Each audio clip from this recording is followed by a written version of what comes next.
Hello and welcome back. This week we're going to be looking at some more fungi photography, but this time doing a lot of fantastical stuff back in the digital darkroom using Photoshop, AI tools, all sorts of things to really make our image quite fantastical. We still need some in-camera work though.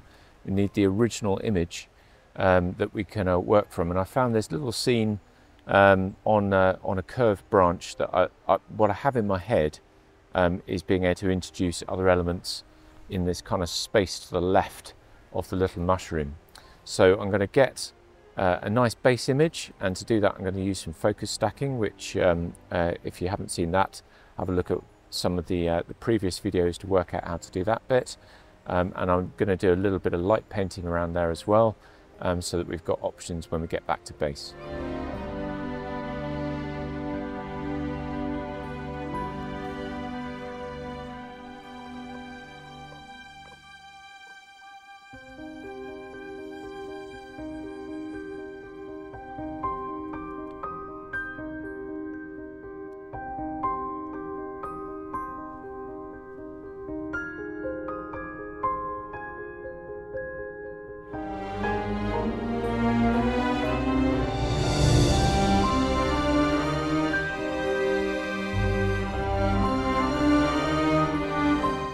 So here we have the baseline image that I've put together, and if you're not sure how to do this, look back at the previous two videos to look at the focus stacking and how to make the mushroom actually glow.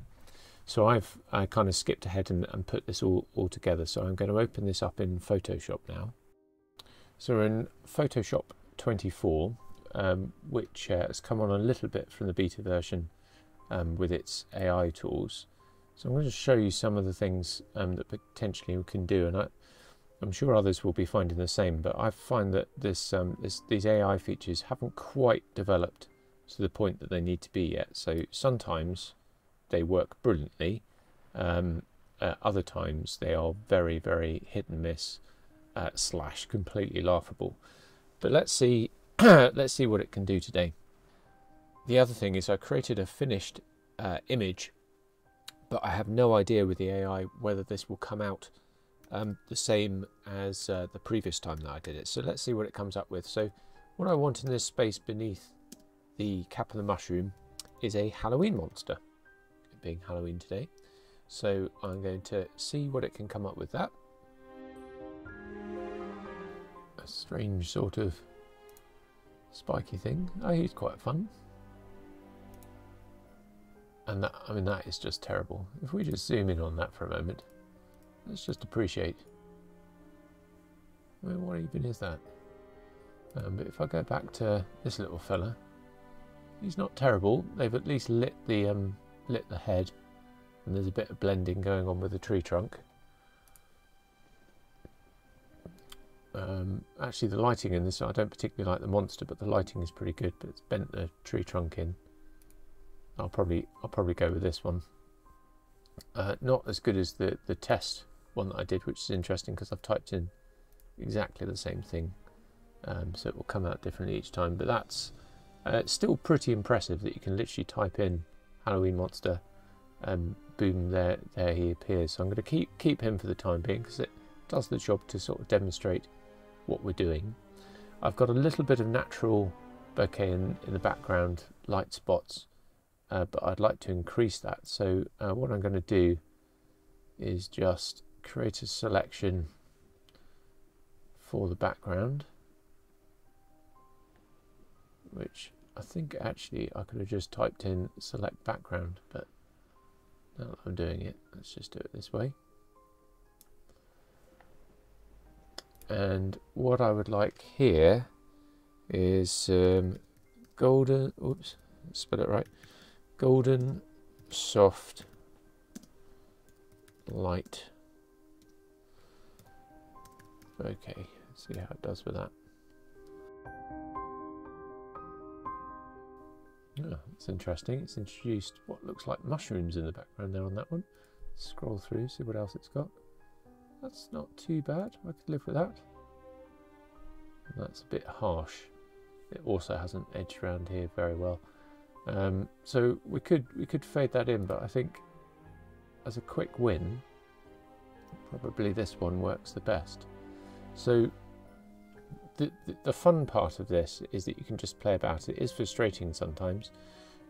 If I provide you with another example, which might work this time, but thus far I found it to be horrendous, is originally my thought was to put a fairy underneath, but have a look at what it comes up with for fairies. Yep, so we've got a dragonfly, a moth, and I mean, what even is that? It looks quite disturbing. So that's no good. I also tried Sprite, half expecting it to come up with a can of fizzy pop. Appears to be invisible. That leg was on it. And that's gone back to the fairy ones, isn't it? So I don't even know what's going on with that, but it's not a Sprite as far as I would recognise one. And something else to be aware of is if you try and get more specific, so I've put in Tinkerbell there, it will come up with an issue with a prompt, probably because it will cross sort of copyright guidance. So I'm gonna get rid of that layer because I don't think it's done a very good job at any of those things. But as a general image for a bit of fun, I don't think this is too bad. I'm just going to jump into Adobe Firefly to give you a taste of what the future might look at, because they're soon going to start integrating Firefly fully into the apps.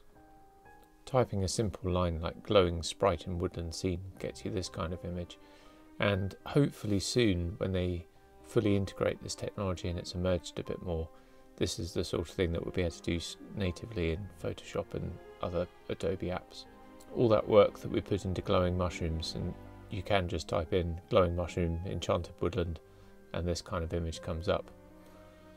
For our images that we've made, this is the one that we made before, but the one that I did as a demo I'm actually much happier with. And one of the frustrating things that I find with AI is that unless you've particularly saved your commands, it will come up with something differently every time, which is an interesting frustration to have because that's essentially what humans will do as well.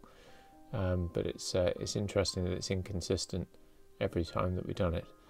But for all the playing around and everything, I'm rather fond of this little monster, and it's good fun to have a little bit of play about with.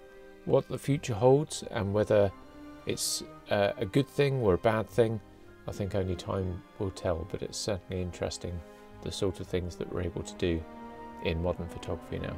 Thanks so much for watching this series on mushroom photography.